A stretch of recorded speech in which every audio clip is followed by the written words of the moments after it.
চল ডাইনি, তোকে অনেক সুযোগ দেওয়া হয়েছে, আর না। আর আর একবার সুযোগ দাও আমায় প্লিজ, আর একবার সুযোগ দাও।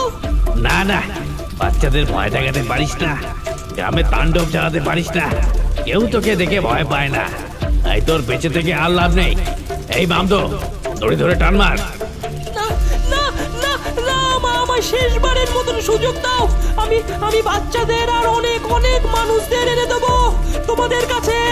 রাজামশাই, বেরো না আমায় রাজামশাই। রাজামশাই, এত করে যখন বলছে একটা সুযোগ দিন। ঠিক আছে, 3 দিন সময় দিলাম তোকে, যা দেখি তুই কি করতে পারিস। ধন্যবাদ ধন্যবাদ রাজামশাই।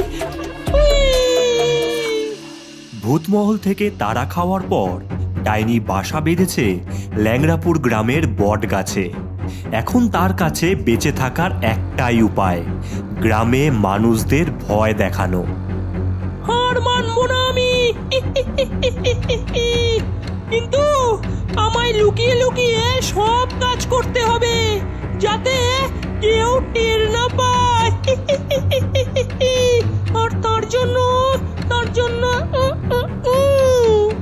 এমন সময় কিছু বাচ্চারা স্কুলে যাচ্ছিল গ্রামের রাস্তা দিয়ে।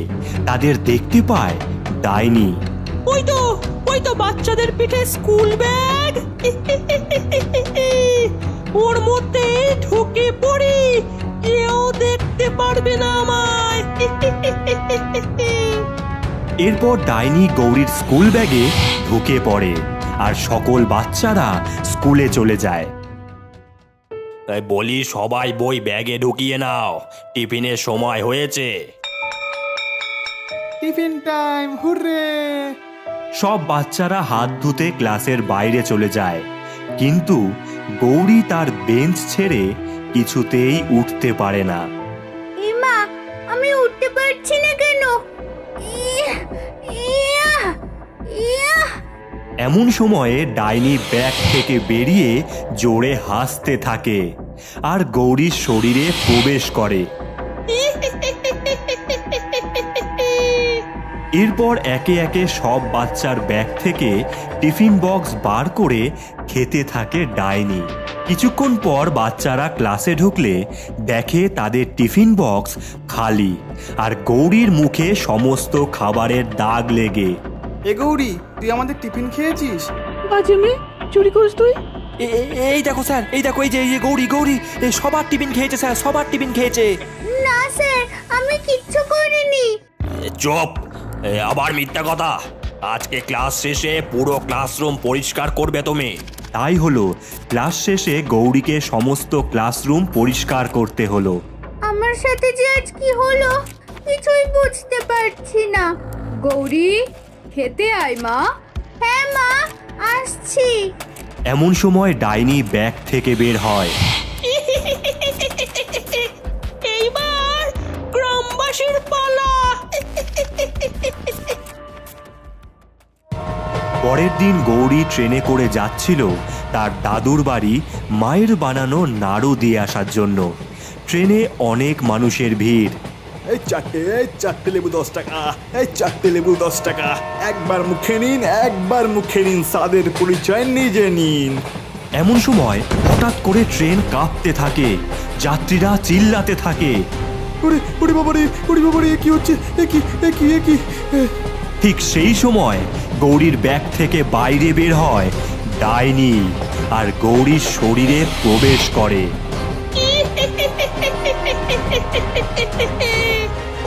এই মেয়ে তো ডাইনি। ওরে বাবারে, বাঁচাও! ডাইনিকে দেখে যে যেদিকে পারছে ছুটছে ভয়ে। এমন সময় ডাইনি ট্রেন থেকে বেরিয়ে ট্রেনের ওপরে চলে যায়।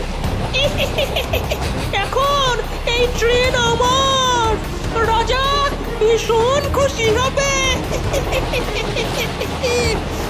গেলে ছুপ, ট্রেন তুই হয়ে যা পক্ষীরাজ, হাওয়ায় উড়ে চল।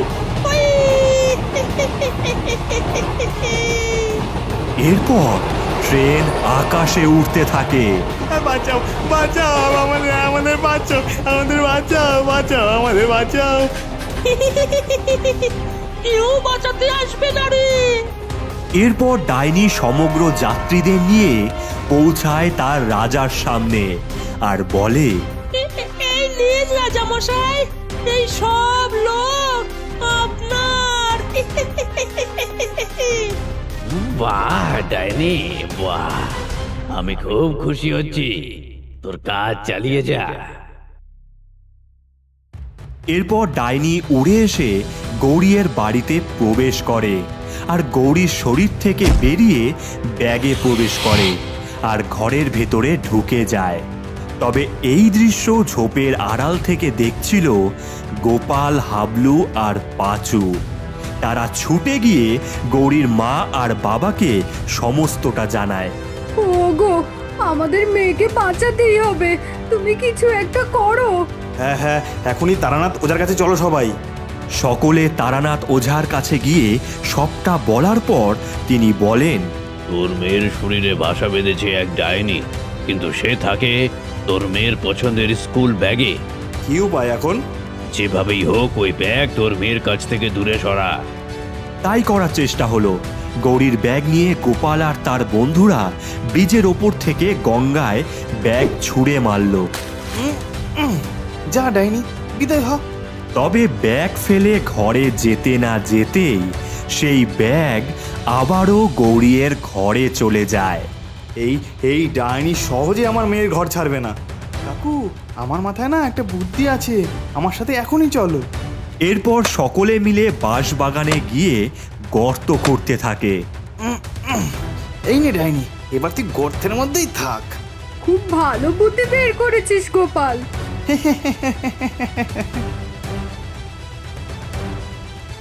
হঠাৎ করেই মাটি ভেদ করে ব্যাগটি ওপরে উঠে আসে আর ডাইনি উকি দিয়ে বলে, আমায় তাড়াতে পারবি না তোরা। এই বলে ব্যাগটি আবার উড়ে গিয়ে গৌরীর ঘরে থেকে যায়। রাত হয়েছে, গৌরীর মা বাবা ঘুমিয়ে আছে।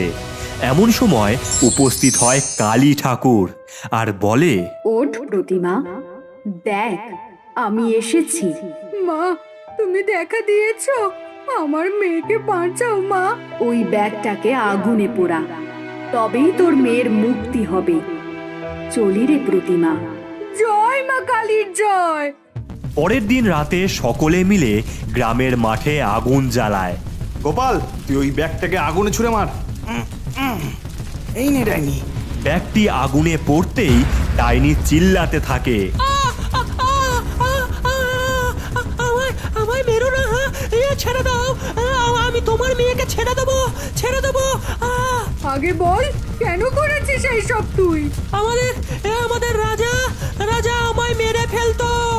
এরপর ডাইনি তার সাথে ঘটে যাওয়া ঘটনা সমস্তটা বলে আর এই শুনে বাচ্চারা জল দিয়ে আগুন নিভিয়ে দেয় আর বলে, ঠিক আছে ডাইনি, তুমি আমাদের সাথে খেলবে, আমাদের বন্ধু হয়ে, কেমন? সত্যি সত্যি তোমরা তোমরা আমায় খেলতে দেবে? হুররে হুররে, ইয়া! এরপর ডাইনি বাচ্চাদের জন্য নতুন নতুন জিনিস তৈরি করে দেয়, যেমন ইঞ্জিনওয়ালা সাইকেল, আর সেটা দিয়ে সবাই রেস করে। আমি ফার্স্ট হব। না, আমি হব ডাইনি। এই দেখ, তোদের আগে চলে গেলাম। আবার কখনো কখনো ডাইনির তৈরি বেলুনে করে সব বাচ্চাদের ঘুরতে নিয়ে যেত ডাইনি। কি দারুণ লাগছে রে গোপাল। সব আমাদের ডাইনি বন্ধুর কামাল। ডাইনি, তুই মানুষদের বন্ধু বানিয়েছিস, তোকে আমি ছাড়বো না, আমার কাছে তোকে আসতেই হবে।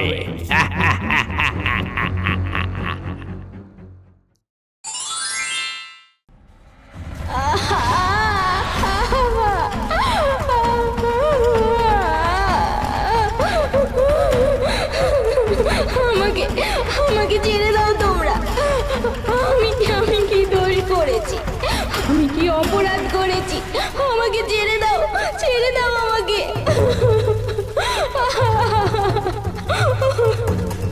কি অপরাধ? মেয়ে সন্তান জন্ম দিয়েছিস যে তুই, এইটাই তোর অপরাধ।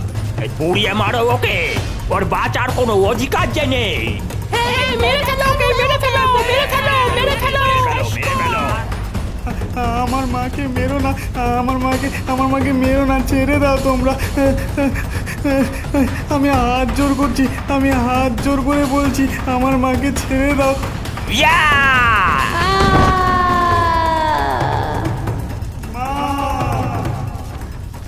সেই সময় দূরে গাছের আড়ালে দেখা গেল একটা কালো আবছায়া। কি যে হলো দিদি, গ্রামে কি জানি কাল মহালয়া, এমন চলতে থাকলে তো কোনো মহিলাই আর বাঁচবে না। এই গ্রামে কি মা দুর্গা নেই? শুধু কি মহিলা, ছোট্ট বাচ্চা মেয়েগুলোকেও তো সবাই মিলে মারছে। আমাদের সময়টা যে কবে আসবে সেই অপেক্ষায় দিন গুনছি শুধু। এমন সময় জলের নিচ থেকে উঠল এক পিশাচ। কি ভয়ঙ্কর তার রূপ! এ যেন নরকের রাজা।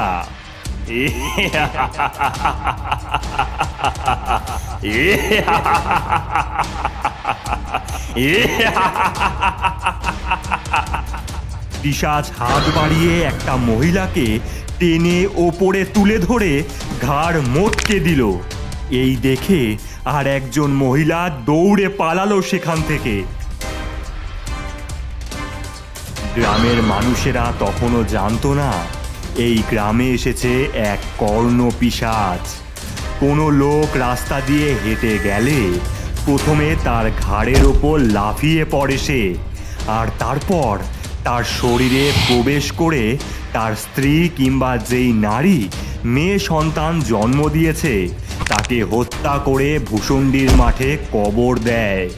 আবারও যেই শাশুড়িরা তাদের বৌমার কন্যা সন্তান হওয়ার জন্য নিজের ছেলেদের আবারও বিয়ে দিচ্ছে ছেলে সন্তান পাওয়ার আশায়, এই কর্ণপিশাচ তাদেরও ঘাড়ে লাফিয়ে শরীরে প্রবেশ করে বৌমা আর মেয়ে সন্তানকে হত্যা করে ভূষণ্ডির মাঠে কবর দেয়। গ্রামে তখন সন্ধ্যা নেমেছে। বলো হরি হরি বল, বলো হরি হরি বল, বলো হরি হরি বল, বলো হরি হরি বল, বলো হরি হরি বল, বলো হরি হরি বল। আর একটা মুখ পুরি বিদায় হলো। এদের এমনটাই হওয়া উচিত। আমার মাকে তোমরা কোথায় নিয়ে যাচ্ছ? মা, মা কথা বলছে না কেন? মা, মা, মা। বাবা গোপাল, তোর মা আর বেঁচে নেই রে। তবে চিন্তা করিস না, তোর বাবার আবার বিয়ে দেব। নতুন মা আসবে। না না না না, আমার মাকেই চাই, আমার মাকেই চাই। এরপর গোপালের বাবা গোপালকে টানতে টানতে ঘরে নিয়ে গিয়ে আটকে রেখে দেয়। গোপাল কষ্টে চোখে জল নিয়ে হাত পা গুটিয়ে বসে থাকে আর মায়ের কথা চিন্তা করতে থাকে। এমন সময় প্রবল বেগে ঠান্ডা হাওয়া বইতে থাকে আর একটা বাচ্চার কান্নার আওয়াজ শুনতে পায় গোপাল।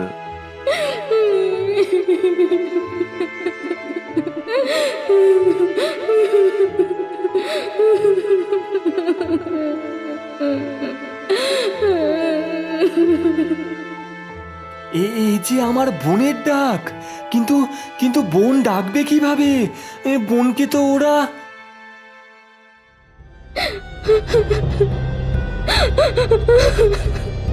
ওগো, ওগো আমার দুর্গাকে আমার থেকে নিয়ে যেও না, যেও না গো। জেদ করো না তো। এই মেয়ে যদি বেঁচে থাকে এ পুরো আমাদের গ্রামের জন্য অমঙ্গল হয়ে দাঁড়াবে। মা, ও মা, তুমি তো একজন মা। সন্তান হারানো যে কি ব্যথা তুমি অন্তত বোঝো। চুপ কর মুখ পুরি, অতই যখন দরদ, ছেলে জন্ম দিতে পারিসনি। এরপর তারা গিয়ে দুর্গাকে মাটিতে গর্ত খুঁড়ে তার মধ্যে ফেলে দেয়, তারপর মাটি চাপা দিয়ে দেয়। গোপাল তার মায়ের মুখ দিয়েই এই ঘটনা শুনেছিল। এই কথা মনে পড়ায় গোপালের চোখ থেকে জল গড়াতে লাগলো। কিন্তু কিন্তু হঠাৎই একটা আওয়াজ শুনতে পায় গোপাল। গোপাল, গোপাল, আয় বাবা, আমার কাছে আয়। গল্প শুনবি না? আয় গোপাল, আমার কাছে আয়। এই তো আমার মায়ের গলা। মা, মা, মা, তুমি এসেছো মা, মা। এরপর গোপাল সেই আওয়াজ অনুসরণ করে ছুটতে থাকলো। সামনে সাদা শাড়ি পরা তার মা হাওয়ায় ভেসে যাচ্ছে, আর পেছনে গোপাল মা বলে চিৎকার করছে, মা। এরপর ভূষুণ্ডির মাঠে দাঁড়িয়ে গোপাল, তার মা আর বোন দুর্গা হাওয়ায় ভাসছে। গোপাল, গোপাল, আয়, আয় আমার কাছে আয়। মা, মা, তুমি কেন আমায় ছেড়ে গেছো মা? বোনও নেই আমার কাছে, তুমিও নেই, আমার কেউ নেই মা। গোপাল বাবা, মন শক্ত করো। কাল মহালয়া, একমাত্র তুই পারবি আমাদের ওই পিশাচের হাত থেকে বাঁচাতে, এই গ্রামের সব মেয়েদের বাঁচাতে। কিভাবে মা?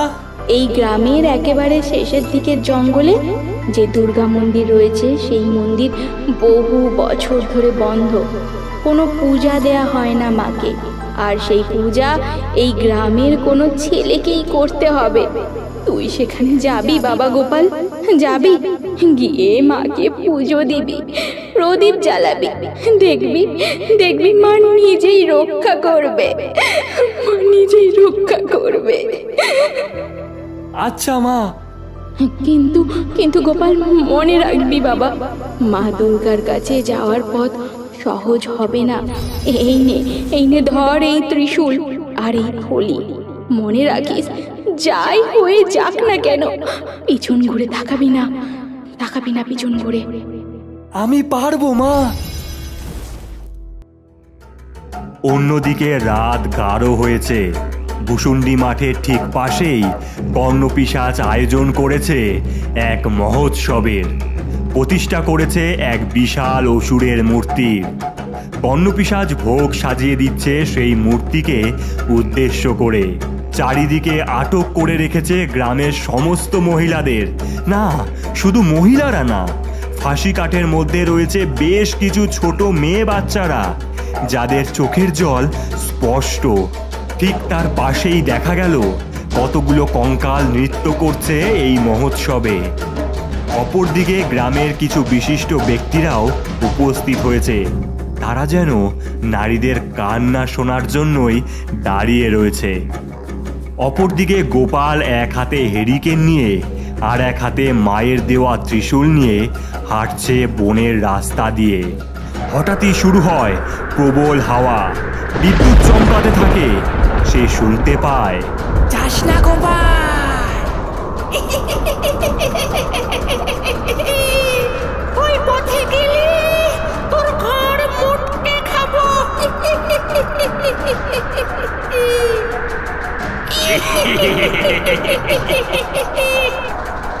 এরপর গোপাল পৌঁছায় দুর্গা মন্দিরের সামনে।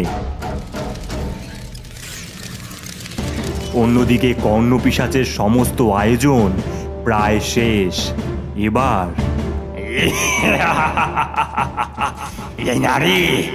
এ নারী যাত্রায় তুচ্ছ, দুর্বল, তোদের আবার বেঁচে থেকে লাভ কি? এই সমাজ হবে আমার মতন বলবান পুরুষদের সমাজ।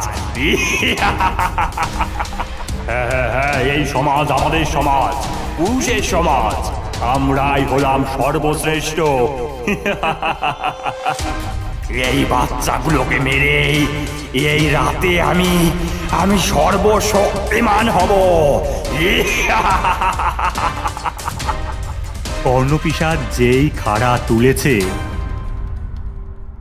অন্যদিকে গোপাল সেই মুহূর্তেই প্রদীপ ধরায় মা দুর্গার সামনে আর বলে, মা, আমাদের সকলকে রক্ষা করো। এই কথা বলার পর চারিদিক কাঁপতে থাকে। দুটো ঢাক হাওয়ায় ভেসে বাজতে শুরু করে। একদিকে গণেশ আর অন্যদিকে কার্তিক ঠাকুর ঢাক বাজাচ্ছেন। এক তীব্র আলোর জ্যোতি নির্গত হলো মা দুর্গার মূর্তি থেকে। শাঁখ বেজে উঠল। সেই সময় কর্ণপিশাচের হাতের খাড়া নিচে পড়ে গেল। একে একে সাদা শাড়ি পরা মহিলাদের দেহ হাওয়ায় ভাসতে লাগলো। তাদের প্রত্যেকের চোখ থেকে আলো বিচ্ছুরিত হচ্ছে। এমন সময় একটি 10 হাত বিশিষ্ট বাচ্চাকে হাওয়ায় দেখা গেল, যার চোখ জ্বলে উঠছে ক্রোধে। বোন, বোন তুই এসেছিস? আমার ভুল হয়েছে, আমায় ক্ষমা করে দাও। আমার ভুল হয়েছে, আমার ভুল হয়েছে, আমাকে আমাকে ক্ষমা করে দাও। ক্ষমা করে কি বললি? ক্ষমা? নারী জাতের কি দরকার? তোর মতন পাষণ্ড পিশাচকেও জন্ম দিয়েছে এক নারী, আর তোর বিনাশও হবে এই নারীর হাতে। ইয়া!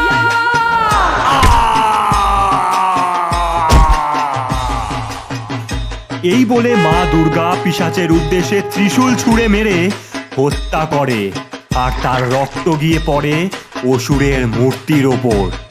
হাওয়ায় মিলিয়ে যান মা দুর্গা আর সমস্ত মৃত মহিলারা। মুক্তি পায় গ্রামের সমস্ত বাচ্চা মেয়ে ও মহিলারা। এই দেখে গোপাল জ্ঞান হারায়।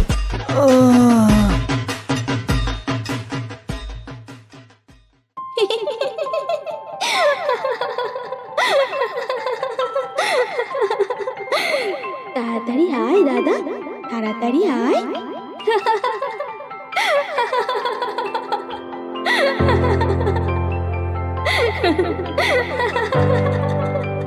দুর্গা, আরে দুর্গা, এ পড়ে যাবি, আস্তে আস্তে। আরে আরে দুর্গা, দাঁড়া আমার জন্য, দাঁড়া দাঁড়া।